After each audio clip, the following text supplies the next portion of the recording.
There's a level of mental fortitude that makes you untouchable. And today, you'll discover how ancient Japanese warriors developed it 600 years ago, and how you can build the same thing starting right now. Have you ever met someone who never complains, who faces rejection without flinching, who handles criticism without defending themselves, who walks into any room with complete confidence, while everyone else is making excuses for why they can't, while everyone else crumbles under pressure? This person stands firm. And you know what people say? They're just lucky. They don't have the problems I have. They were born different. But what most people refuse to accept is that there's a brutal price to pay for this kind of strength. Most people see the price and turn away. They want the result without the sacrifice. However, there was a group of warriors in feudal Japan called the samurai, who developed a training system so effective that it transformed ordinary men into legends who couldn't be broken. If you follow this channel, you know I'm obsessed with Japanese warrior philosophy. And today I'm going to show you their secret. Not the techniques they used in battle, but the internal system they used to forge minds that fear couldn't penetrate. Before one of these warriors died, he revealed the complete method in a single word: Fudoshin, the immovable mind, the mind that cannot be disturbed by anything. And within this concept lies the exact blueprint for how to become someone that nothing can shake. But there's a catch. This method isn't about positive thinking. It's not about affirmations or visualization, it's about exposure. These warriors didn't build mental armor by avoiding difficulty.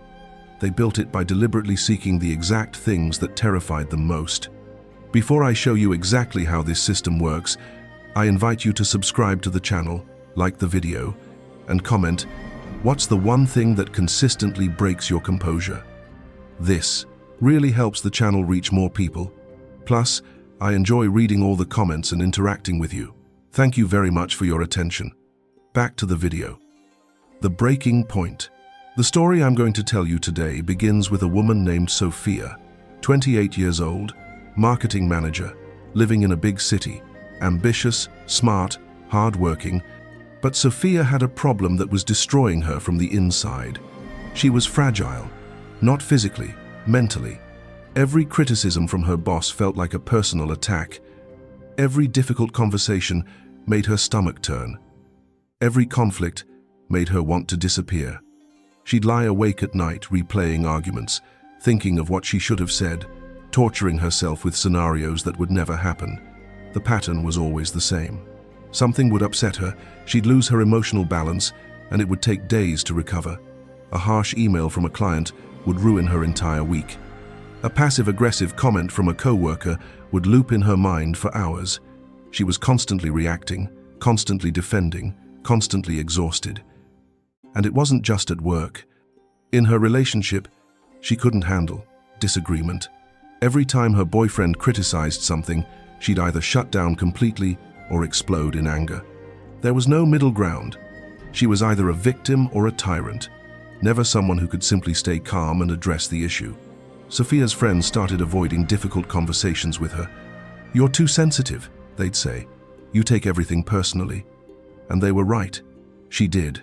Because she had no emotional armor. Every word could penetrate. Every situation could destabilize her. Then one day, something happened that changed everything. Sophia was in a meeting presenting a project she'd worked on for 3 months. Her boss interrupted her halfway through and said in front of everyone, "This is completely off target. Did you even read the brief?" The room went silent. Sophia felt her face burning. Her hands started shaking. Her throat closed up. She couldn't speak. She couldn't think. She just stood there, frozen, while everyone stared. She left the meeting, went to the bathroom, and cried for 20 minutes. When she came out, she made a decision. She was done being this person. Done being someone that a single comment could destroy. Done being fragile. That night, she started researching. How do you build mental toughness? How do you become unbreakable? That's when she discovered the samurai concept of Fudoshin, the principle of deliberate discomfort. The first thing Sophia learned about Fudoshin completely contradicted everything she'd been told about mental health. Modern psychology says, avoid your triggers, create safe spaces, protect your peace. The samurai said the opposite. Seek discomfort, Expose yourself to what you fear, train where it hurts most. She read about how samurai would meditate under freezing waterfalls, how they would sit in zazen for hours until their legs went numb and their minds screamed to move, how they would deliberately put themselves in situations that tested their composure. The philosophy was simple and brutal. You cannot build armor without being hit. You cannot develop emotional resilience by avoiding emotional challenge. Every time you run from discomfort, you're training yourself to be weaker. Every time you face it, you're training yourself to be stronger. Sophia realized she'd spent years doing the opposite. Every time something made her uncomfortable, she avoided it. Difficult conversation? She'd send an email instead. Conflict? She'd withdraw. Criticism? She'd get defensive immediately. She'd been training herself to be fragile without realizing it, so she decided to do what the samurai did. She started seeking the exact situations that broke her composure. It started with something small but terrifying. Every morning before work, she would record a video of herself speaking. Just 60 seconds. Then, she'd watch it back. This sounds easy, but for Sophia it was torture. She hated seeing herself on camera, hated hearing her voice. Every video made her cringe. But she did it anyway. Day 1, she could barely get through watching herself. Day 5, she noticed her vocal tics. Day 10, she started seeing patterns in how she avoided eye contact. Day 20, she could watch herself without that visceral discomfort. Something was changing. The emotional charge was decreasing. It's not that she suddenly loved seeing herself on camera, it's that the discomfort no longer controlled her. She'd exposed herself to it so many times that it lost its power. This is the first principle of Fudoshin. Repeated exposure to discomfort rewires your nervous system. What once triggered panic becomes neutral, not through avoidance, but through confrontation. Misogi, the practice of purification. By day 30, Sophia was ready for something harder. She'd read about an ancient samurai practice called Misogi. Originally, it was a purification ritual involving standing under ice-cold waterfalls. But the physical act was just a vehicle. The real practice was learning to maintain composure under extreme physical stress. Sophia didn't have access to a waterfall, but she had a shower, so she created her own version. Every morning, after her normal warm shower, she'd turn the water to completely cold, and she'd stay there for 3 minutes. The first time was absolute hell. Her body went into shock. Every instinct screamed to jump out. Her breath became rapid and shallow. Her mind went into panic mode. She lasted 15 seconds. But she remembered what she'd read about the samurai. The practice isn't about comfort, it's about training your mind to remain calm when your body is in distress. So the next day, she tried again. 20 seconds, then 30, then 45. By week 2, something extraordinary happened. Sophia was under the cold water and she noticed her breathing. It was calm, slow, deep. Her body was experiencing extreme cold, but her mind wasn't panicking. She'd separated the physical sensation from the mental reaction. This is what the samurai called kokoro, the unified mind-heart, the ability to experience discomfort in the body without creating suffering in the mind. They understood something that modern people have forgotten. Physical hardship is the fastest way to build mental fortitude. A neuroscientist at Tokyo University who studies stress response explains, when you voluntarily expose yourself to controlled stressors like cold exposure, you're training your autonomic nervous system. Over time, your baseline stress response decreases. What once activated your fight or flight system now barely registers. Sophia started noticing this in her daily life. A harsh email from her boss? She'd feel the initial spike of adrenaline, then it would pass. A difficult conversation? Her heart would race for a moment, then settle. The situations hadn't changed, but her nervous system was learning that discomfort isn't danger. Kata, the immovable form. But Sophia had a problem. She was getting better at handling discomfort when she was alone. Cold showers, watching herself on video, pushing through physical challenges. But the moment someone criticized her, attacked her, or put her on the spot, she'd still crumble. That's when she discovered the samurai concept of kata, literally form or pattern. The samurai would practice specific responses to specific attacks thousands of times until the response became automatic. When an opponent struck, they didn't think about how to defend. The defense happened automatically because it had been programmed through repetition. Sophia realized she needed to do the same thing with emotional attacks. She needed to program automatic responses so she wouldn't freeze or explode when someone came at her verbally. She created what she called her emotional kata, 5 standard responses to 5 common situations that triggered her.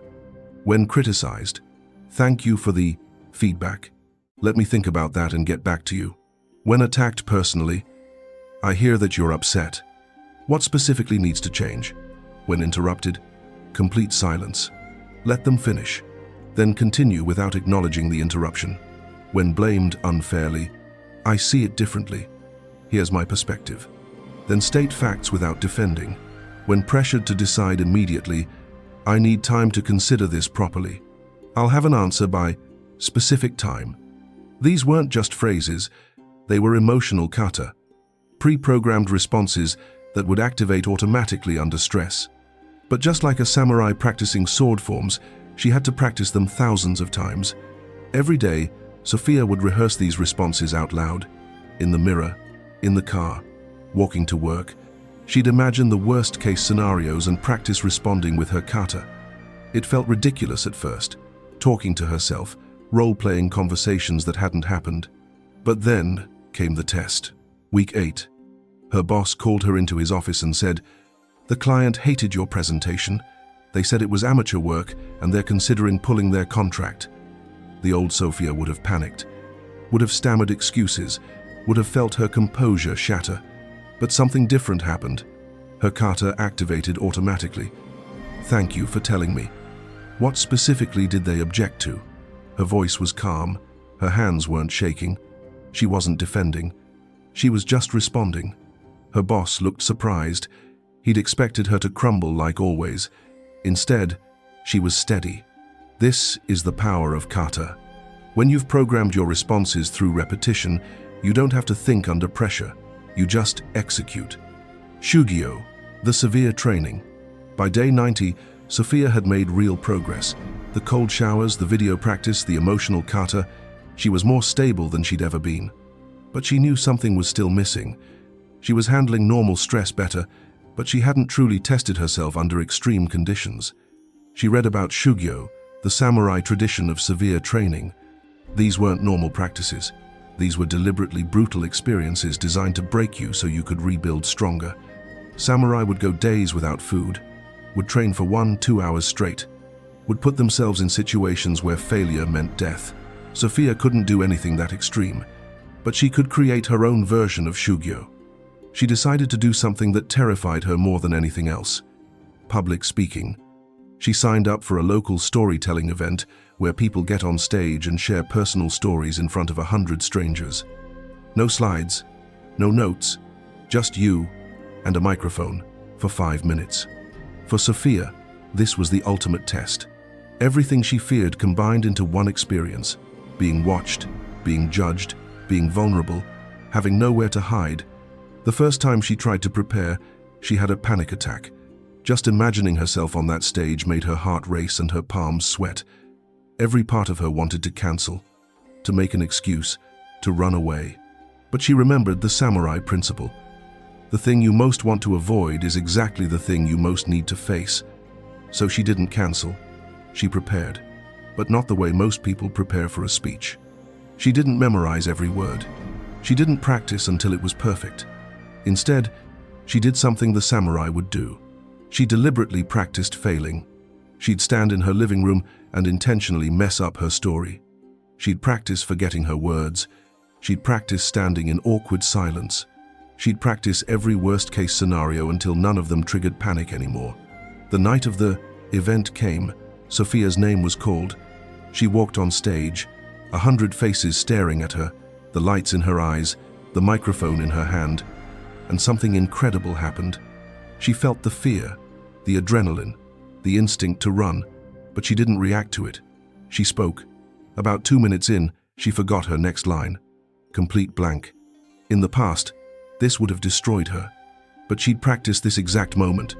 She stood in silence for 3 seconds, smiled, said, "Give me a moment," then continued. The audience didn't care. Actually, they connected more because of it. Real, human, imperfect but unbroken. When she finished, people came up to her and said, "You were so calm up there, so confident." They had no idea she'd been terrified. But terror without reaction looks like confidence from the outside. This is what Shugio teaches. You don't eliminate fear, you learn to perform with fear present. The samurai weren't fearless. They were trained to act despite fear, which is completely different. Zansshin, permanent vigilance. But Sophia made a mistake that almost destroyed all her progress. After the speech success, she relaxed completely. She'd won the battle, so she dropped her guard. She stopped doing cold showers every day. She stopped practicing her kata. She stopped deliberately seeking discomfort. For 2 weeks, she coasted on her previous gains. Then one day, her boyfriend said something critical, and she exploded in anger. Just like the old days, all that composure she'd built seemed to evaporate in seconds. She was devastated. Had she lost everything she'd worked for? That's when she learned about Zansshin, the samurai concept of sustained awareness. Zansshin literally means remaining mind, the mind that remains alert even after the battle is won.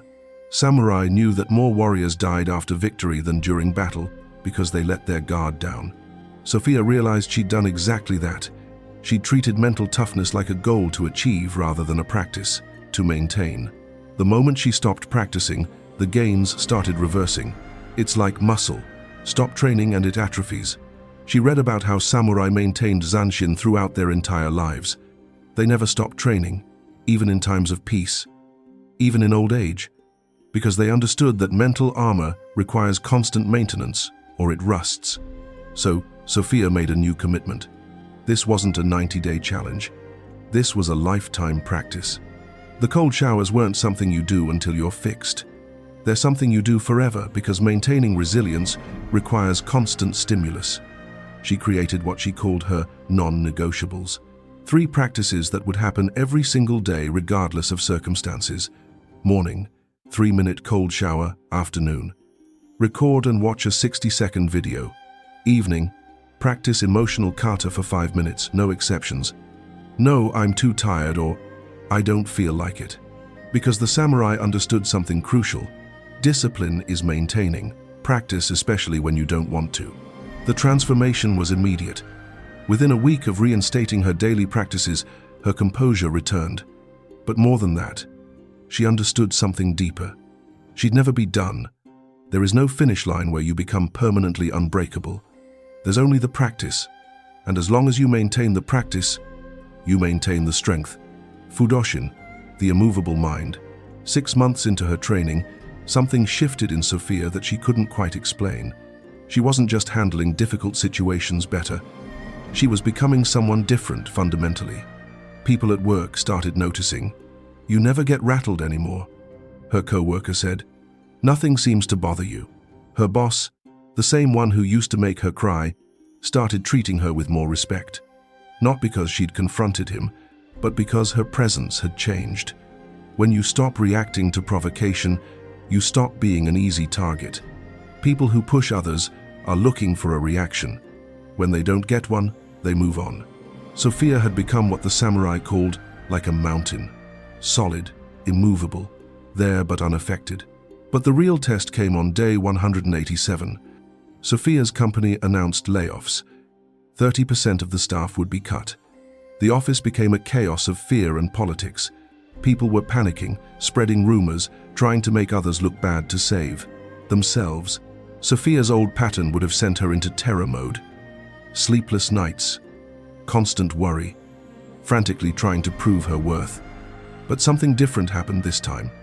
She felt the initial fear, recognized it, and then watched it pass through her like wind through a tree. The tree moves with the wind, but it doesn't uproot. That's Fudoshin. The immovable mind doesn't mean you don't feel. It means feelings don't move you from your center. Sophia continued her work exactly as before. Same quality, same standards, same composure. While everyone around her was in chaos, she was steady. and that steadiness was visible. When the layoffs were announced, Sophia's entire team was let go except her. Her boss explained, "Everyone else was too focused on survival to do good work. You were the only one who stayed professional through the chaos." This is what mental armor actually looks like. It's not about never feeling fear or stress. It's about feeling those things and remaining functional anyway. The samurai weren't emotionless. They were trained to function optimally, regardless of emotional state. A Harvard psychologist who studies resilience explains, "The difference between people who thrive under pressure and those who collapse isn't the absence of stress. It's the relationship with stress." Elite performers have rewired their nervous system to interpret stress signals as preparation rather than threat. Sophia had done exactly that. 6 months of deliberate discomfort had rewired her nervous system. What used to trigger panic now triggered focus.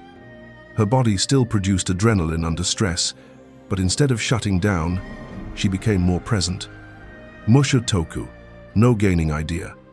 But something unexpected started happening around month 8. People started avoiding Sophia. Not because she was aggressive or mean. Actually, the opposite. She was calm, helpful, professional, but her presence made people uncomfortable. Her co-workers stopped complaining around her. Her friends stopped gossiping. Even her boyfriend started getting defensive. "You act like nothing bothers you," he said. "It's not normal." And he was right. It wasn't normal. Most people live in constant reaction, constant emotional turbulence. When you stop doing that, you become a mirror. People look at you and see everything they're not, and that's threatening. Sophia learned about Mushoku, a Zen concept that samurai embraced. It means no gaining idea, the practice of doing something without attachment to the outcome. You train not to get somewhere. You train because training is what you do. She realized she'd been unconsciously using her progress as a way to feel superior. "Look at how composed I am. Look at how I don't react." This was ego, and ego is a weakness. The samurai knew that the moment you become proud of your strength, you've created a new vulnerability. So Sophia did something counterintuitive. She stopped tracking progress. She stopped looking for validation. She stopped posting about her cold showers or her challenges. She removed all external metrics of success. The practice continued, but now without ego. She did cold showers not because they made her tough, but because they were part of her daily practice. She practiced emotional kata not to win arguments, but because that's what she did. No gaining idea, no attachment to outcome.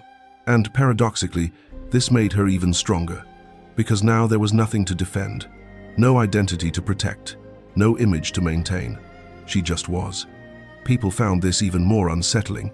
She didn't need their approval. She didn't need their validation. She didn't need anything from them. And that independence was magnetic and threatening simultaneously. The mirror principle. 1 year into her training, Sophia's life looked completely different from the outside. She'd been promoted twice. Her relationship was more stable.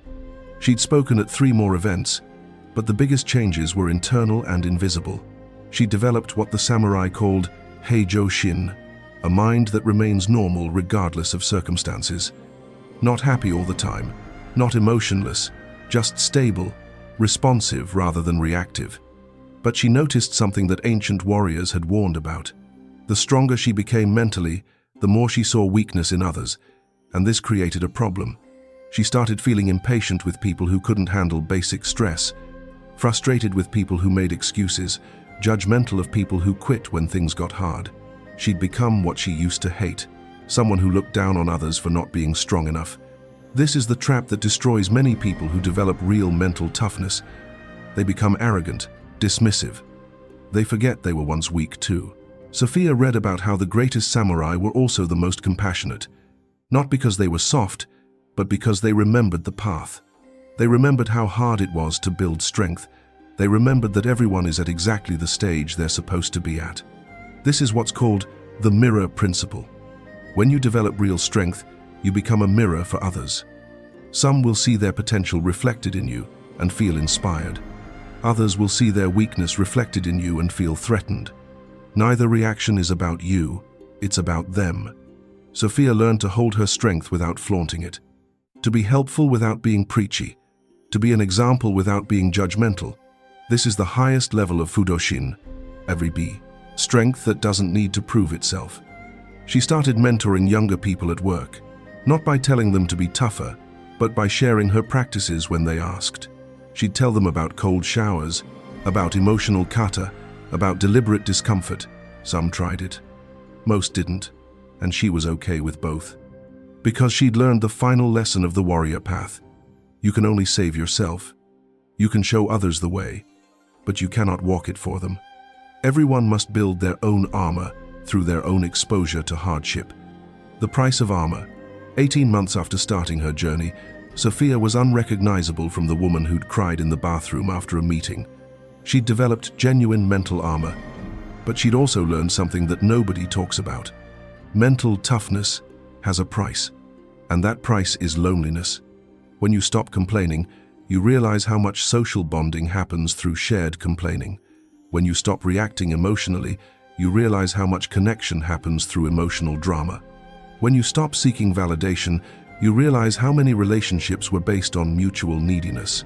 Sophia's old friends stopped inviting her out, not because she'd changed in a bad way, but because she no longer participated in the rituals that held the group together.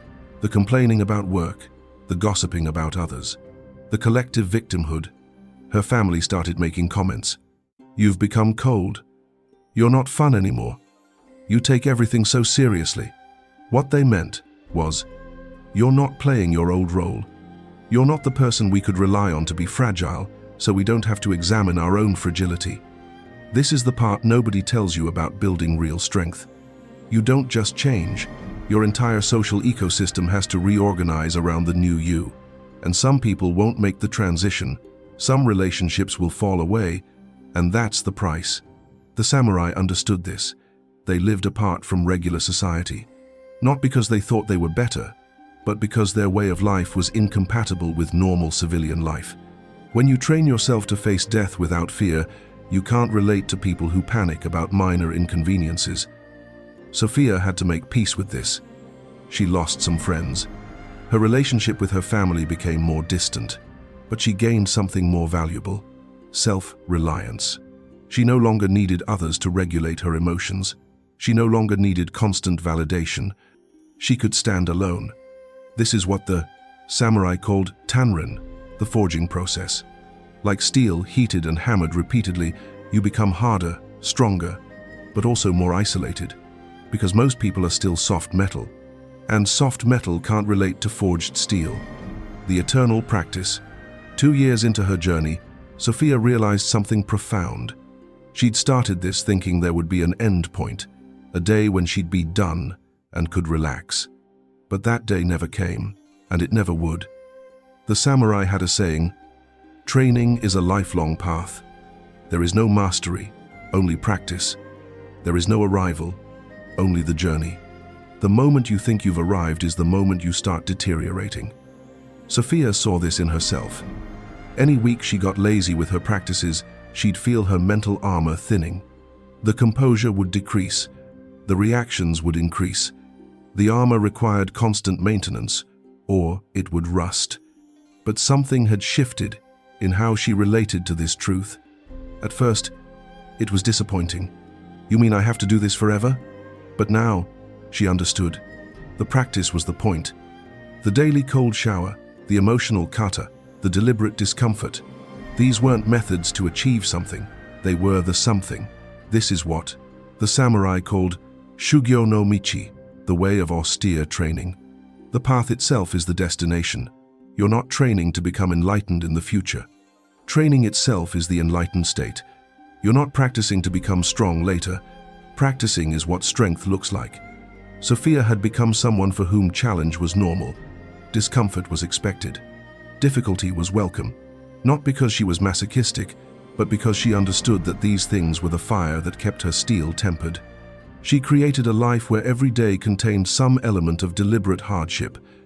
Some days it was physical, cold exposure, hard workouts, fasting. Some days it was mental, difficult conversations, public speaking, facing fears.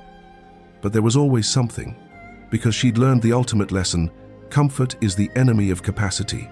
Every day you spend comfortable is a day you spend getting weaker. Not dramatically, just incrementally. But those increments compound. The samurai trained daily not because they might face battle tomorrow, but because today's training maintained yesterday's strength. The moment training stops, decay begins. This is true for muscles. It's true for skills. And it's especially true for mental toughness. The ultimate truth. People would ask Sophia, "How did you become so strong?" She'd smile and say, "I'm not strong. I just practice being uncomfortable every day." This confused them. They wanted to believe she had some special gift, some genetic advantage, some lucky circumstance. Because if she was just like them, then they'd have to admit they could do it too. And that admission is terrifying because it removes all excuses. The truth about Fudoshin, about mental armor, about becoming unbreakable, is devastatingly simple. It's not complicated. It's not mystical. It's just consistently doing things that are uncomfortable until you rewire your nervous system. The samurai didn't have secret techniques. They had disciplined practice. They didn't have magic formulas. They had daily exposure to hardship. They didn't have shortcuts. They had decades of training. Miyamoto Musashi won 60 duels not because he was born special. He won because he trained obsessively from age 13 until his death. That's 50 years of daily practice, 50 years of deliberate discomfort, 50 years of facing exactly what scared him most. You have access to the same process: cold showers, emotional kata, deliberate exposure to fear, public speaking, hard conversations, physical challenges. These aren't secrets. They're available to everyone. The difference between Sophia and the old her wasn't access to information. It was willingness to practice. And that's what separates people who develop real mental toughness from people who just talk about it. Willingness. Willingness to be uncomfortable. Willingness to look stupid while learning. Willingness to fail repeatedly. Willingness to maintain practice when no one's watching. Sophia's final realization came 2.5 years into her journey. She was doing her morning cold shower, and she noticed something. She wasn't thinking about how much time was left. She wasn't counting down. She wasn't in discomfort hoping for it to end. She was just there, present, calm. The cold water was just cold water. No story about it, no resistance to it. This is the ultimate level of Fudoshin. Not that nothing bothers you, but that you're not bothered by being bothered. You can feel discomfort without suffering from the discomfort. You can experience fear without being controlled by fear. You can face difficulty without creating drama about the difficulty. This is what makes you untouchable. Not the absence of challenge, but the absence of internal resistance to challenge. Life will always bring storms. The question is whether those storms move you from your center, or whether you remain like the mountain, affected on the surface but unmoved at the core. The question is not whether this method works. The samurai proved it works over centuries. The question is whether you're willing to pay the price. The price is daily discomfort. The price is doing things that scare you when you'd rather be comfortable. The price is maintaining practice when motivation is gone. The price is becoming someone your old friends might not recognize. But what you get in return is priceless.